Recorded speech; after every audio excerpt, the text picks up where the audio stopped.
তেলাওয়াত করে পবিত্র কোরআন পড়ে পবিত্র কোরআন শুনে পবিত্র কোরআন দেখে পবিত্র কোরআন সংস্পর্শে এসে মাত্র 14 মাসের ভেতরে ইউরোপ আমেরিকার জমিনে 50,000 বেদিন বেঈমানেরা ঈমানের কলেমা পড়ে মুসলমান হয়ে গেছে। বলা যাবে না কোরআন হলো আমার নবীর জীবন্ত মুজিজা। নদীতে যেমন জোয়ার আসে ওই জোয়ারের মতো আল্লাহ নবীর জীবন্ত মুজিজা কোরআনের কাছে আশ্রয় গ্রহণ করে আগে যেমন ইসলাম কবুল করেছে এখনো যেমন করছে নদীর জোয়ারের মতো কিয়ামত পর্যন্ত আল্লাহর কোরআন দেখে ইসলাম কবুল করতেই থাকবে।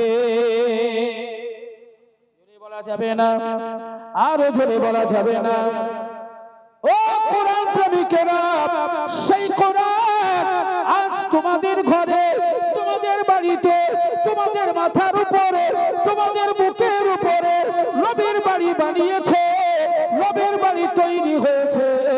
ছোট ছোট মাসুম বাচ্চারা আল্লাহর কোরআন তেলাওয়াত করে, আল্লাহর কোরআন সকাল বেলায় ফজরের নামাজ আদায় করে সূরা ইয়াসিন তেলাওয়াত করা হয়। ঈশার নামাজ আদায় করার পরে বহু মাদ্রাসা আছে সূরা ওয়াকিয়া পড়া হয়। বাপ মা মুরব্বিদের জন্য হাত তুলে দোয়া হয়। ফজরের পরে সূরা ইয়াসিন তেলাওয়াত করে মুরব্বিদের জন্য দোয়া করা হয়। ও জওয়ান যুবকেরা, আজ এখানে বহু মানুষ আছো বাবা, বহু সন্তানের বাপ, বহু সন্তানের দাদু নাতিরা আছো। ও জওয়ান যুবকেরা, সবাই মিলে একটু বিবেচনা করো।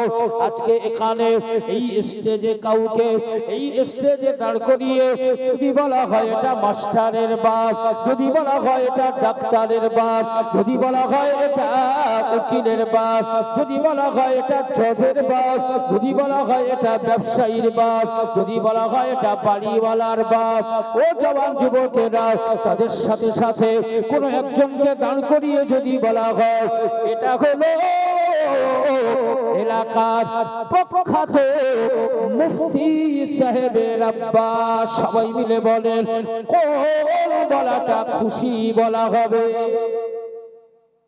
কার বাপ হতে চাও? কার বাপ হলে সম্মান বেশি? মাস্টারের বাপ না মুফতির বাপ? ডাক্তারের বাপ না হাফেজের বাপ?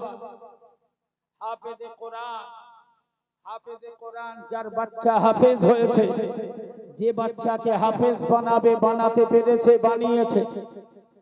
৬৬৬৬টা ধাপ বিশিষ্ট সিঁড়ি, সেই সিঁড়ির উপরে আল্লাহ পাক স্টেজ করবেন। সেই স্টেজে হাফেজের বাপ আর মাকে নূরের পাগড়ি পরিধান করিয়ে আল্লাহ সম্মানের জায়গায় বসিয়ে দেবেন। জোরে বলুন সুবহানাল্লাহ। ও জওয়ান যুবকেরা, হাফেজের বাপ, আলেমের বাপ, মুফতির বাপ, আজ তোমাদের হওয়ার বড় সুযোগ এসেছে।